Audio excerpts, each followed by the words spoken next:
Hey, in America, if there's one thing we all hold in common, we are freedom-loving people. But how many of you know that freedom that we've received and the freedom that's been ordered by our Constitution now has to be sustained?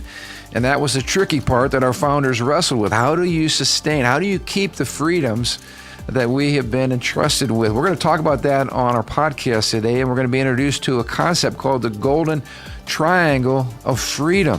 3 important, pithy little statements that all work together and form a triangle, all of which must be kept in perfect tension if we are to keep and enjoy and sustain this amazing gift of freedom and liberty that we enjoy as Americans. You will not want to miss this podcast. Please tune in and join us today.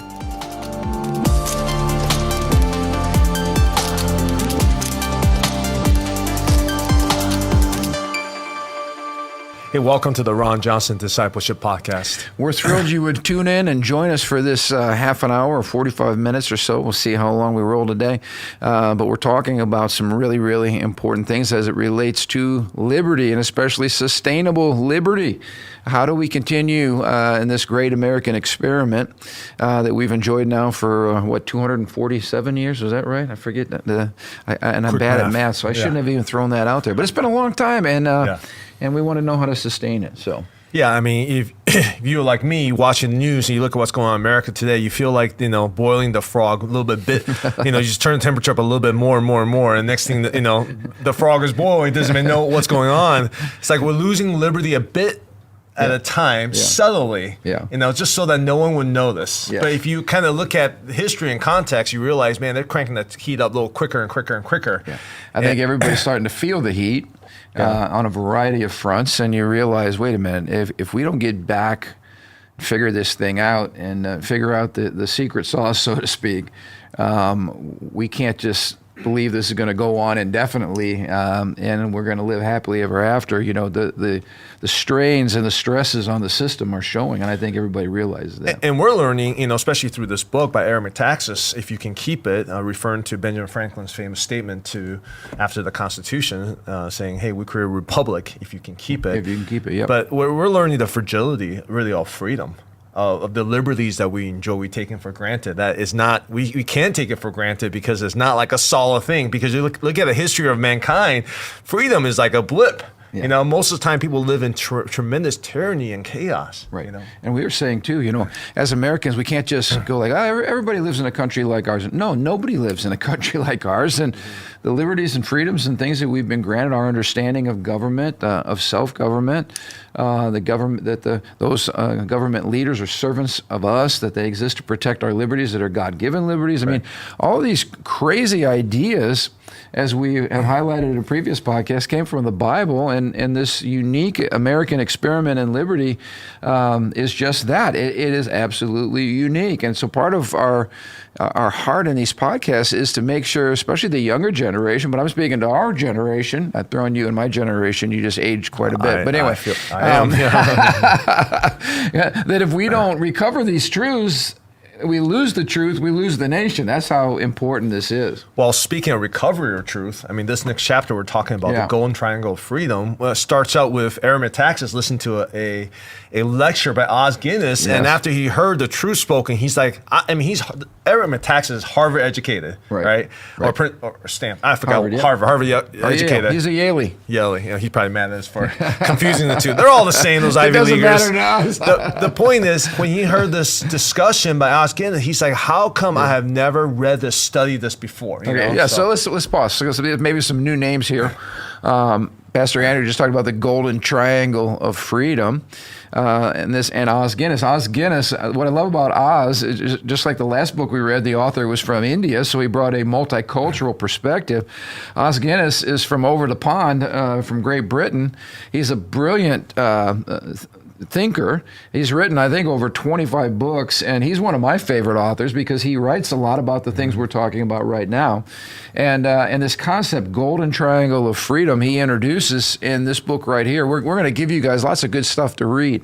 This is called A Free People's Suicide, Sustainable Freedom, and the American Future by Os Guinness. We might have to pick that one up and use that as a deep dive. But one of the things that Guinness points out, he says the founders did a magnificent job of creating our liberty by winning the revolution. So we created liberty, and then ordering our liberty by giving us a constitution. So now we know rights and checks and balances and so forth. But he said we must also work consciously at sustaining our freedom. And that's the tough part, because he brings out in irony, he says the greatest enemy of freedom is freedom. And that's kind of a perplexing statement. But what he's saying is, if we don't understand the nature of freedom, and we don't learn how to understand freedom as our founders thought of it, which is the golden triangle, then we will either move into licentiousness, which is total anarchy and chaos, or we'll have to order that freedom through tyranny, which is way too much government, which is what you get when you have a people who have no virtue. Yeah. And so he's sitting at this lecture, and he's stunned because he's well educated. He reads a lot. He has had an Ivy League training. Oh, Metaxas. Metaxic now, yeah. And he's sitting there listening to Os Guinness introduce concepts that were commonplace among our founders. There wasn't one of our founders who didn't share what we're going to talk about as a foundational belief. And he is stunned that he, and as he said, virtually everybody in the room, Americans, had never heard of these concepts before. When I went out to the Family Research Council conference for pastors, part of that event included a tour of the Capitol, which was absolutely amazing. And David Barton, of Wall Builders, led that tour, and he took us through the rotunda, and he's pointed out the pictures that are hanging in the rotunda and the spiritual significance of those. He showed us the artwork in the Capitol and a lot of the statues and the quotes, and in the House of Representatives, overlooking the House is Moses, with the Ten Commandments, and you're just going, wow. I mean, I literally was so moved by the spiritual nature of our nation's founding, by godly people. I was so moved. I stood behind one of the large pillars there in the rotunda, and I had tears just running down my cheeks. I was two things were going on emotionally for me. I was grieved that first of all, I was mad that I'd never heard this before in any of my public education classrooms. And then I was grieved that we have lost all of this, and that we're raising a generation that knows nothing about this. That's part of what inspired me to read books like this, because I realized if I don't, I'll never know the truth about who these people were or the vision that they had for America. And so I can relate to Metaxas's feelings. I really could. Like, how come we have never heard this before? Right. So let's dive in and talk about this concept today, the golden triangle of freedom. Very, very important for us as Americans. The first point that he brings up, that he calls the secret formula to American freedom, is that freedom requires virtue. Let's talk a little bit about that. Freedom requiring virtue. Yeah. What's the connection? I think the easiest ways to think about it is, the more mature you are, like my kids. The less mature are, the more restriction they have. Yep. But the more freedom they have, then they might be able to drive the car. The more virtue they have, the more mature they are, the more responsible they are, then you might give them the car keys. Then you can say, hey, go spend the night with your friends, right? So that's a basic way to think about it. But if they're immature, they're disobedient, they're rebellious, then as a good parent, I have to come down and give them more restrictions so they have less freedom. Yep, right? Yep. Good illustration. And it was Benjamin Franklin, who many throw out as one, a deist, or certainly one of the more irreligious of the founders. But Benjamin Franklin said, only a virtuous people are capable of freedom. He didn't say that virtuous people might be able to have freedom, or that some non-virtuous people could demonstrate freedom. He said only virtuous people can be free. And again, this isn't one of the more evangelical of the founders. This is Benjamin Franklin. And so that's a pretty powerful statement. He said also, as nations become corrupt and vicious, they have more and more need of masters. And that word vicious is where we get our root word vice, which means simply as people are full of vice, as they have no virtue, then as we pointed out, then an exterior source must come in and control them. So the more, for instance, the more chaotic America gets, the more full of vice we get, the less virtue we have as a people, the bigger our government has to get, the larger our police force has to get, because you're going to have to restrain all these people who have no virtue. And I think even in America today, we have pockets of this. Just look at some of the larger cities. There are heavy restrictions, heavy laws, regulations, where some of the suburbs or smaller towns are much more free because there's more center around religion, more center around family values, morality, and then you don't need all these restrictions. Like I think the example we said last time is I can keep my garage door open all day in where we live, and that's a blessing because there is moral. So there's less restriction. There's more freedom. Whereas in a city, you're not going to be able to do that. You don't even want to park your car on the streets in the city. You know, right. And what Metaxas is pointing out is this was not a controversial concept for our founding fathers, that you have to have virtue to be free. Like if we said this today, we would be called moralist, and who do you think you are? And, oh, you're trying to shove your views down everybody's throat. Right. Here you are talking about, morality and virtue, and it has no place in discussions about government. And what we want you to understand is this was common sense among our founders. This wasn't even debatable. They didn't spend time arguing this point. This was an absolute given. Let me give you some more quotes here for those of our listeners. This is June 1776. One of our founders, John Adams, who was an incredibly devout Christian, he said the only foundation of a free constitution is pure virtue. He went on to warn that if the people of this newly formed United States did not have virtue in greater measure in the years ahead than they did at the writing of the Constitution, then liberty wouldn't last. And I quote Adams here. He says, "They may change their rulers and the forms of government, but they will not obtain a lasting liberty. They will only exchange tyrants and tyrannies." Yeah. And now this is amazing because America, in my mind, seemed pretty virtuous at that time. And here's Adams saying, if we don't improve on the current condition of the virtue of our populace, we're in trouble. And I think he was prophetically forewarning us of the times in which we're living in now, because he said, you can change your rulers out, but all you're going to have is more tyrants and more tyrannies. That's a pretty strong statement. Yeah. The Federalist Papers, written by James Madison, are really like a commentary on the Constitution and on the founding documents. And I want to read here from James Madison as well. He says, "As there is a degree of depravity in mankind that requires a certain degree of circumspection and distrust, so there are other qualities in human nature that justify a certain portion of esteem and confidence. Republican government presupposes the existence of these qualities in a higher degree than other form. Were the pictures that have been drawn by the political jealousy of some among us faithful likenesses of human character, the inference would be that there is not sufficient virtue among men for self-government, and that nothing less than the chains of despotism can restrain them from destroying and devouring one another."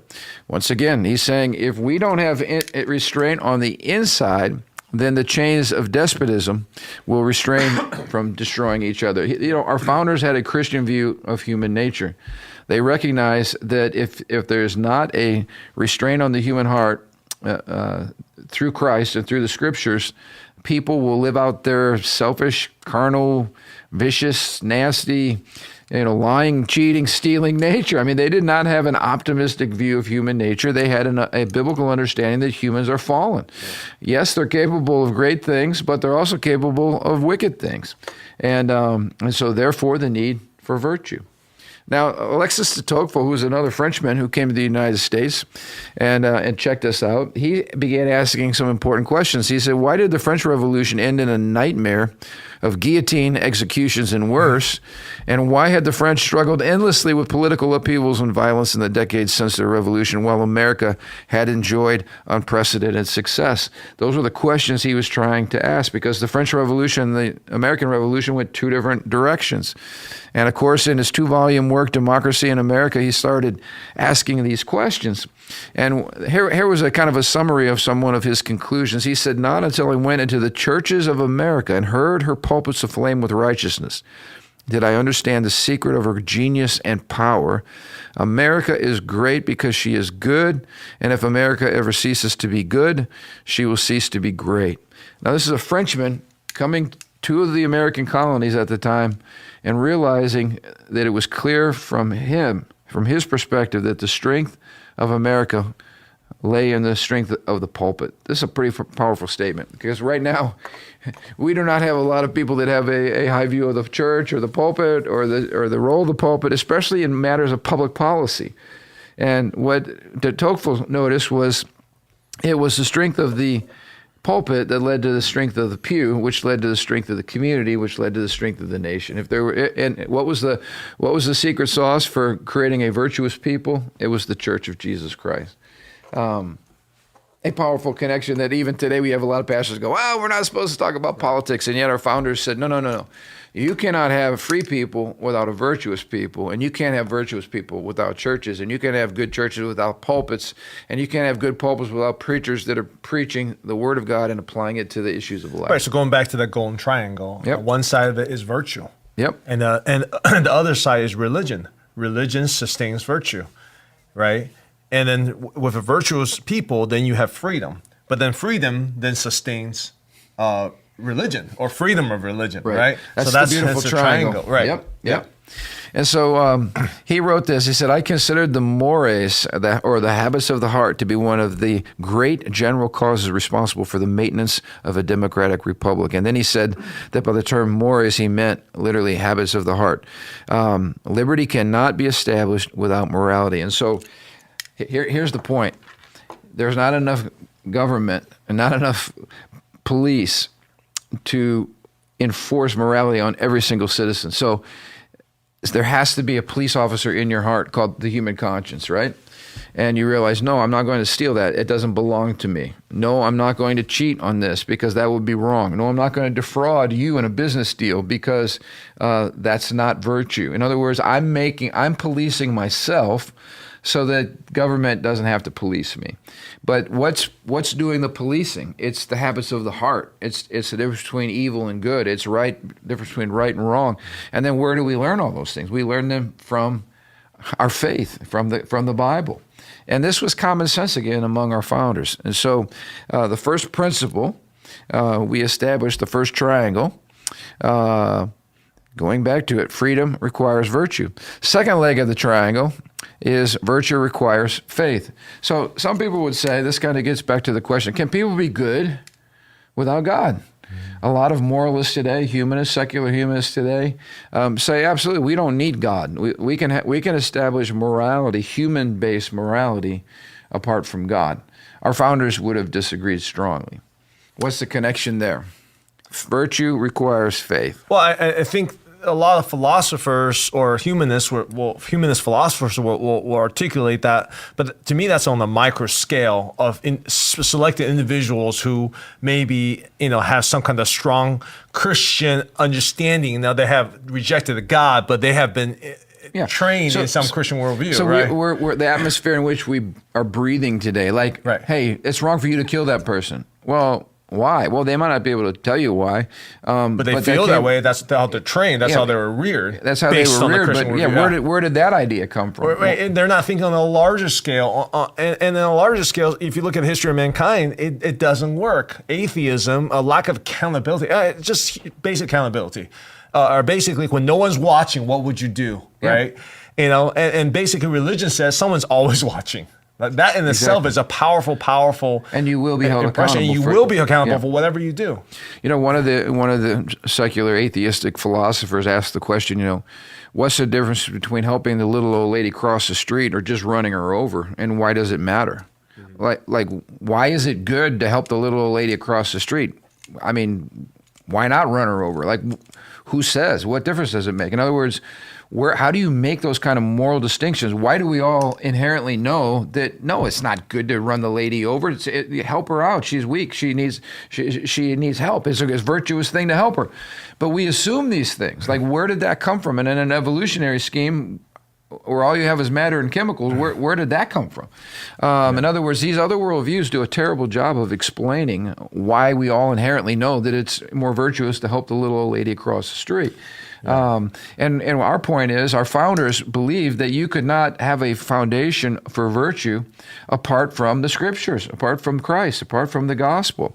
Let me read here another quote from John Adams. He says, "We have no government armed with power capable of contending with human passions and with human passions unbridled by morality and religion. Avarice, ambition, revenge, or gallantry would break the strongest cords of our Constitution as a whale goes through a net. Our Constitution was made only for a moral and religious people. It is wholly inadequate to the government of any other." This is such a radical statement today. Imagine standing at the floor of the House or the Senate and saying, "Our Constitution was made only for a moral and religious people." I mean, you would have chaos erupt. People would be calling you, a bigot, a religious bigot. Are you trying to impose your views on us? And yet they understood. Like, I love that imagery of a whale breaking through a little fishing net. In other words, the Constitution is just ink on a page if people do not have the mores or the habits of the heart to agree to follow and to obey the law, so to speak. So Adam understood that the secret to self-government is that the people themselves have to be self-governing, which is to say they must be motivated by something beyond the law. If it's just the written ink on a page, people will find a way to get around it. People will find a way to, is that really what that word means? There's always loopholes that fallen people are looking to exploit when they don't have virtue on the inside, when they don't have a conscience that's telling them, do what's right, even if it's to your own disadvantage, do what's right. Yeah, if you follow the law, only the letter of the law and not the spirit of the law, the meaning behind the law, basically people would just create more law to cover more loopholes, and you need more enforcement, that you need more IRS agents, you need more FBI, you need more police. Next thing you know, all the resources go to a police state. Again, you can do that, but then your liberty starts shrink, get small. Next thing you have tyranny. When you look at the number of people incarcerated in America, for instance, I think that is a societal indicator of the level of internal virtue and self-restraint that we have. The more people you have incarcerated, the less self-restraint you have. And really, it's a sign, it's an indictment of the Church of Jesus Christ, because who's ultimately responsible for the moral well-being of the citizens of a country? It's the church and the effectiveness of the church. So I'm not here throwing stones, but the greater incarceration rate we have, it's really an indictment on the job that the church is doing to impact people with the gospel and to provide the internal heart transformation that's necessary for virtue to exist in the first place. He asked the question here, other than one's religion or faith, what could motivate somebody to be virtuous or self-governing? In other words, what would make someone behave virtuously? That's a great question. It's loaded with a lot of values. We have to ask the first part, what is virtue? What's the standard of virtue, right? Yeah. And then why would you want to be virtuous? What motivates people to want to do the right thing? These are profound moral questions that our founders had to wrestle with, and for them, they always came back to the fact that it's just the gospel. It's the Christian faith. Now, there were many different Christian sects. We're not saying that they all were Baptists or Methodists or Presbyterians or whatever. We know that they weren't. America was a quilt work of a lot of different Christian sects, but they were all Christian. They all believed in the Scriptures, and they all believed that was a foundation for morality, and thus our founders shared those views because they were all Christians, in one shape or form or another. And so he brings up a really good question that we talked about. A lot of times we're borrowing the worldview of Christianity to explain why people who are not necessarily religious do the right thing. But our founders were smarter than that. Here's another great quote by de Tocqueville. He said, "Upon my arrival in the United States, the religious aspect of the country was the first thing that struck my attention. And the longer I stayed there, the more I perceived the great political consequences resulting from this state of things." He said, "In France, I had almost always seen the spirit of religion and the spirit of freedom marching in opposite directions. But in America, I found that they were intimately united and that they reigned in common over the same country." So he says in France, religion and freedom were opposites.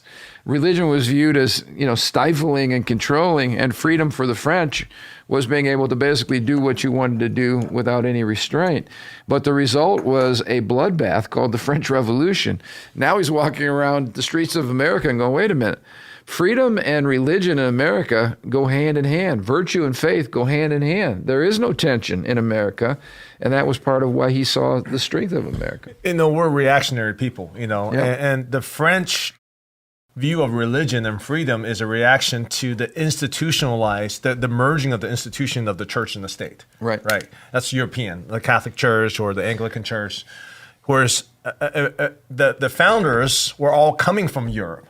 And they experienced religious persecution, not from other religions, but from Christianity themselves, from the church themselves, right? Yes. They experienced, that's why the Puritans and the Pilgrims and come over. Yep. So they have a profound understanding of religious freedom. Now, in our world, America today, I think the struggle we have is, again, we don't have the same pressure point that the founders had of religious persecution by other Christians, right? It's a great point. So we need to recapture that in America today because the church or the religious institution are not talking about liberty, right? So we don't have that pressure that we felt from the founding fathers. So we need to, now we might feel it pretty soon again, the religious persecution. And you bring up a really good point. It seemed like in America when we were, especially for instance, battling for religious liberty, because the greatest attack on religious liberty came from the LGBT movement, which was basically saying, no, you're going to bake the cakes and you're not only going to be tolerant of us, you're going to celebrate us or we're going to punish you. We're going to sue you, we're going to cancel you, whatever.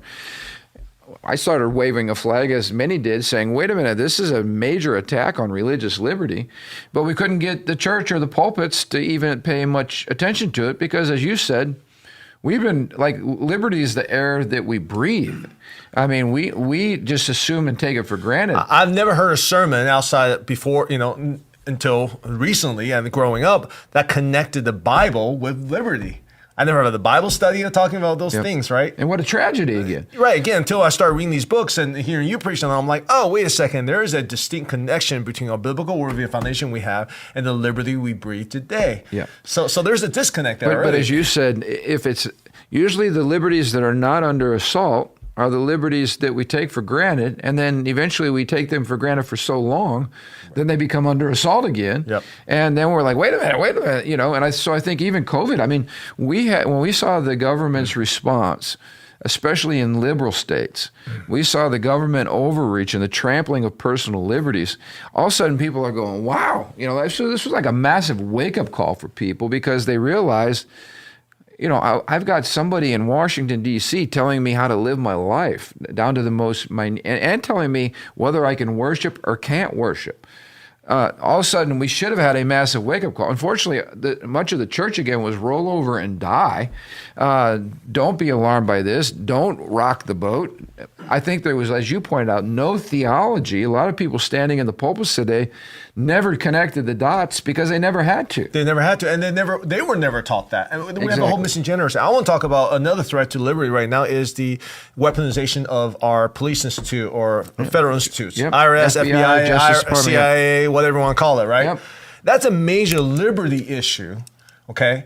And I would argue that's a major theological issue about corruption, about justice. God's a just God. You can't see through the lens. Lady Justice is blind. I mean, that came from the fact that God doesn't favor one person over another. Yep. He's a just God. So there's a theological discussion about the weaponization of your police institute against a certain party just because you don't like them. That should be a theological issue that few.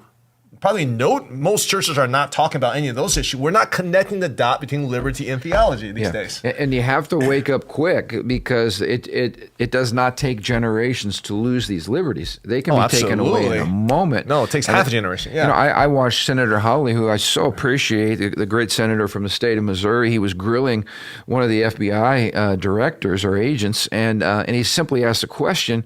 It wasn't a question of whether this happened or not. He was asking the question about whether he thought it was a problem.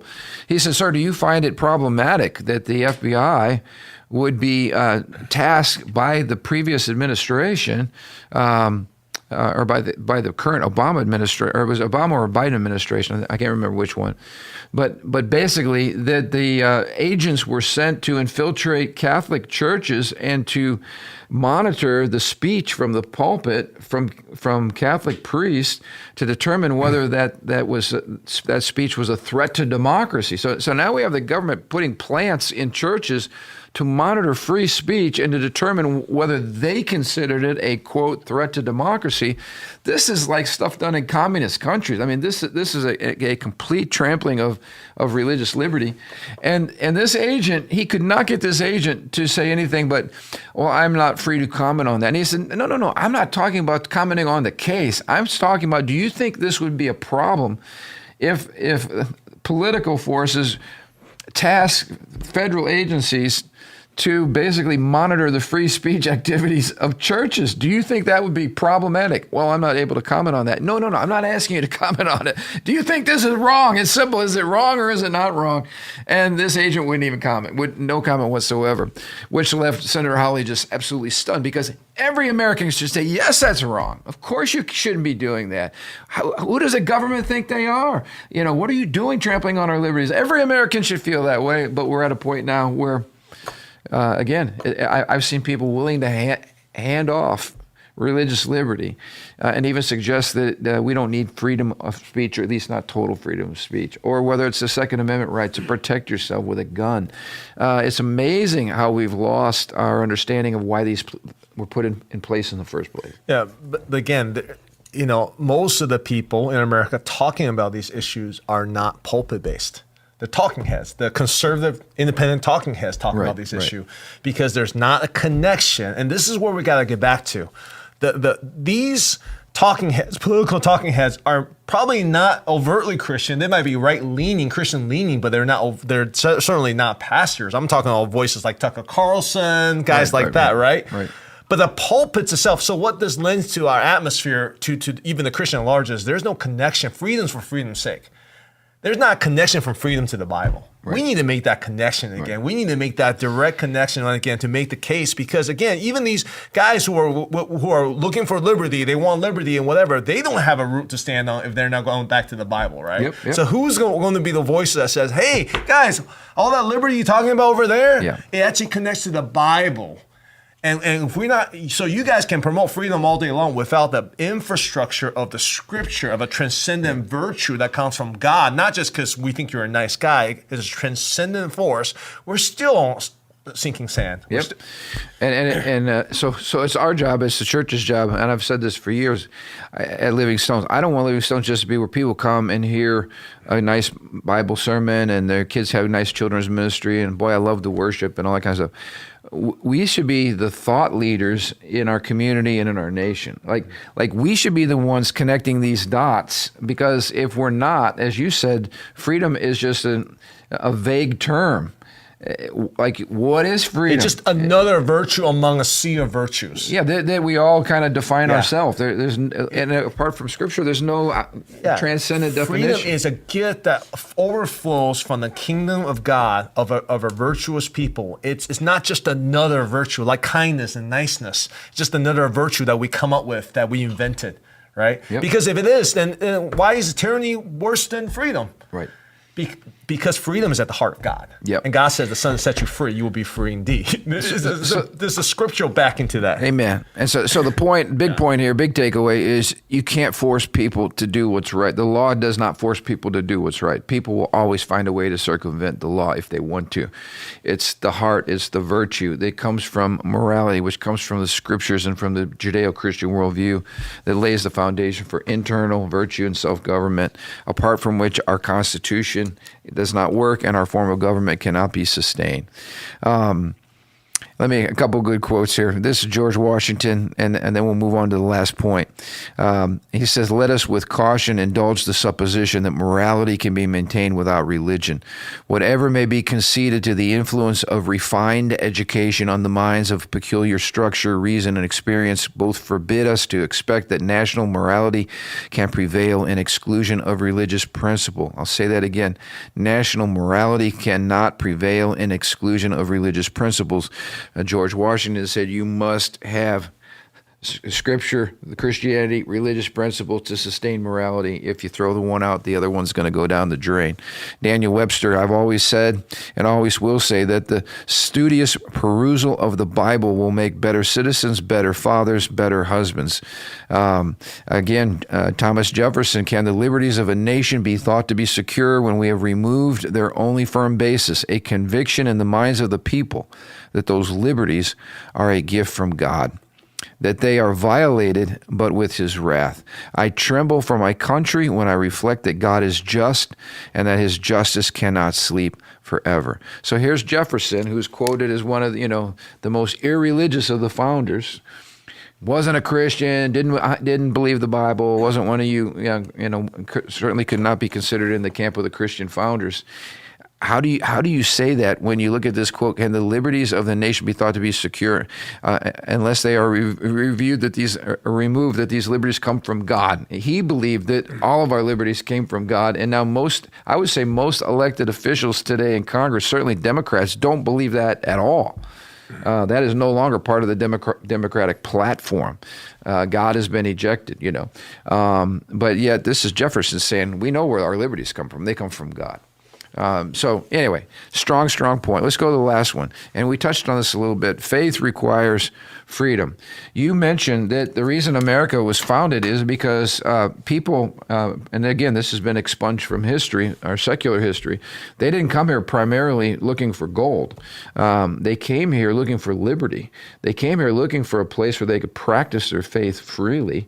And as you mentioned, whether it's the Puritans or the French Huguenots or some of these persecuted groups, we had a melding together of church and state, and where a state religion was being promoted. So if you're not a Catholic and you're a Protestant, which the root word there being a protester of the Catholic doctrine or practices, you were burned at the stake. I mean, we talked about some of these folks on our previous podcast.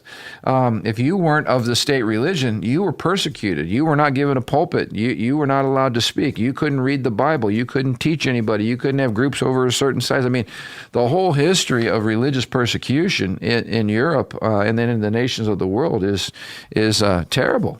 It led to some of the underlying factors of the French Revolution. Why did people hate the government and hate the church so much? It was because of all the exploiting that was going on. It was all the hypocrisy that they saw.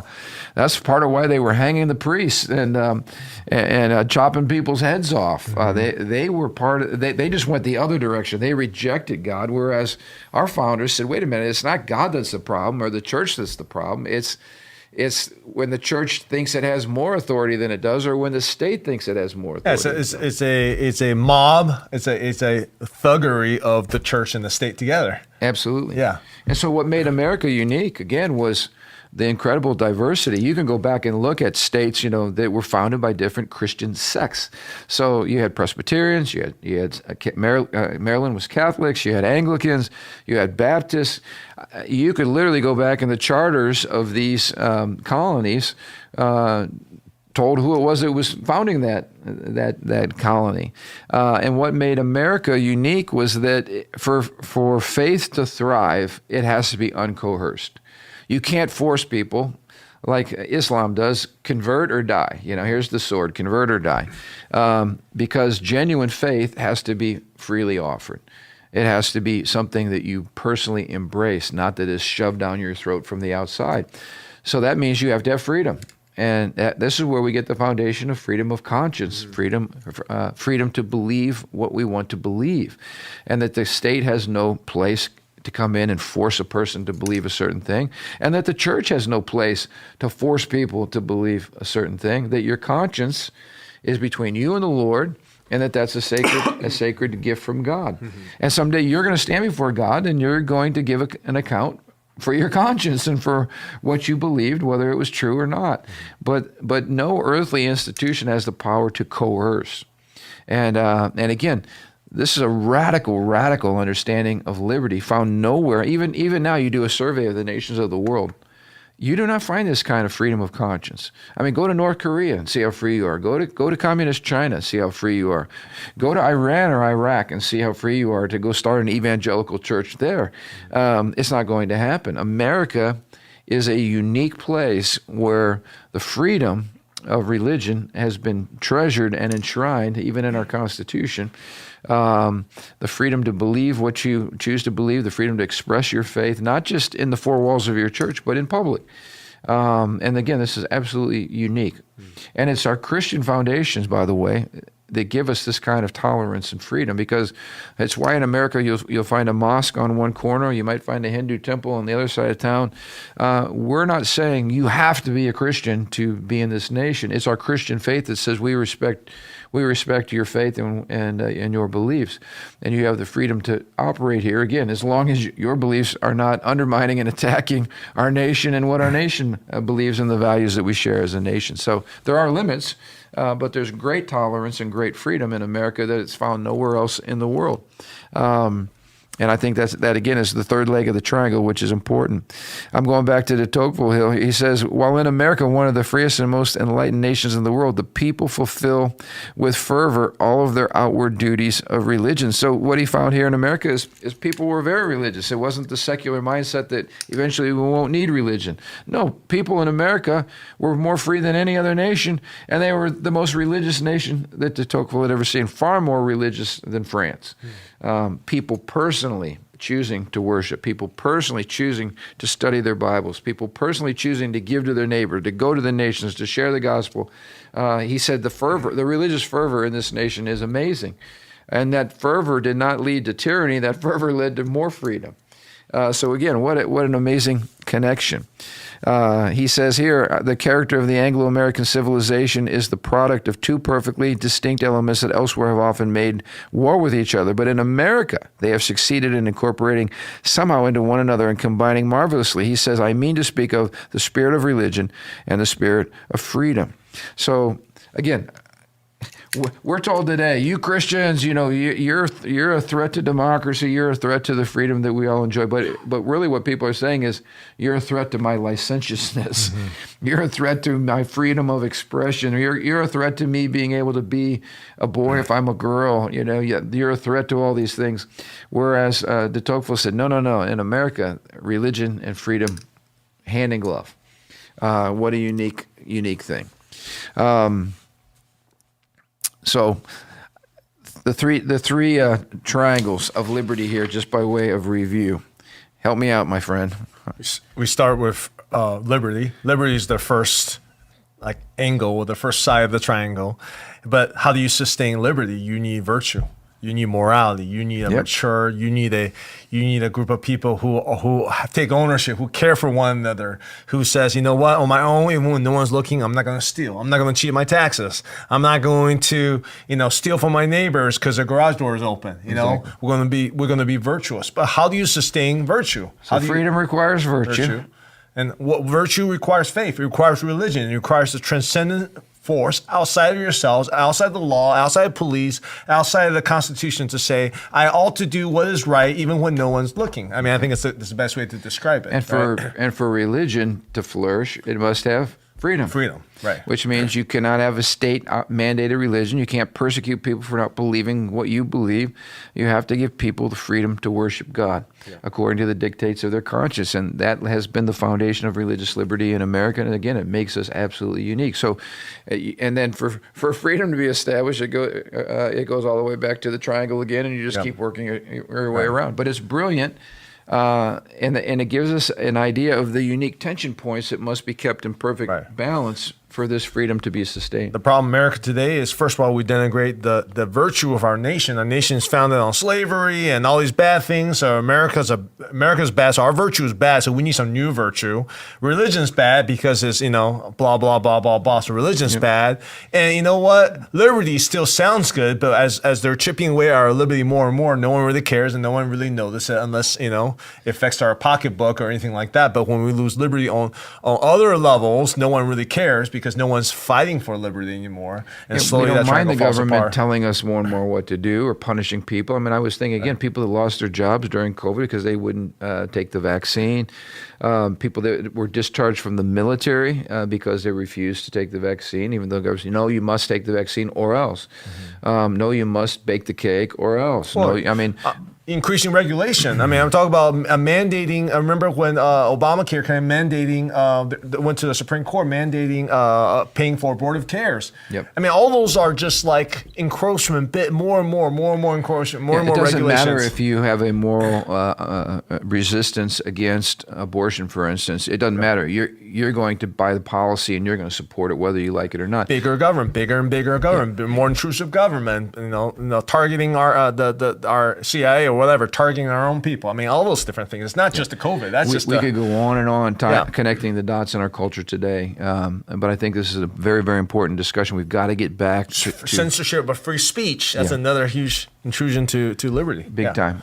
All the social media stuff that came out that Elon Musk is collusion between government and the social media companies. Yeah. So again, we have to develop an appetite for liberty. The church has got to get back to being the leading voice for liberty. And I've tried to share for pastors for years. We didn't care about the abortion, or at least we didn't seem to care. We didn't seem to stand up on when marriage was under attack, and now religious liberty is under attack. Now, you tell me, as a pastor, what virtue or what liberty is more central to what we do on Sunday and throughout the week than the freedom of religion to speak and preach the gospel, to read the Bible and preach the freedom of religion, freedom of conscience, and freedom of speech? Again, like, I don't see a lot of pulpits talking about the freedom of speech. What I hear is a lot of more of activists talking about freedom of speech. Same issue as before. The pulpit needs to come out and say, hey, freedom of speech is inherently a biblical value. So absolutely. And if we lose it in the pulpit, we're going to lose it everywhere. Yeah, we're losing all these other places. Eventually, it's going to come to the pulpit. Yeah. Right. So we've got to speak. So anyway, and I when you're watching this, I want to encourage you, if you're living near to Living Stones, we're doing a biblical citizenship class that's going to be doing a deep dive on a lot of these issues.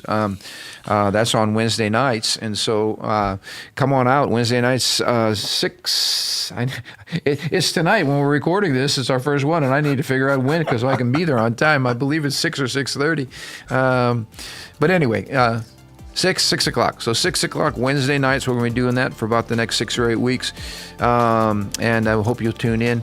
But hey, freedom's worth fighting for, and we're going to give you the tools to do that. Thanks so much for turning into this podcast, and we'll look forward to seeing you next week.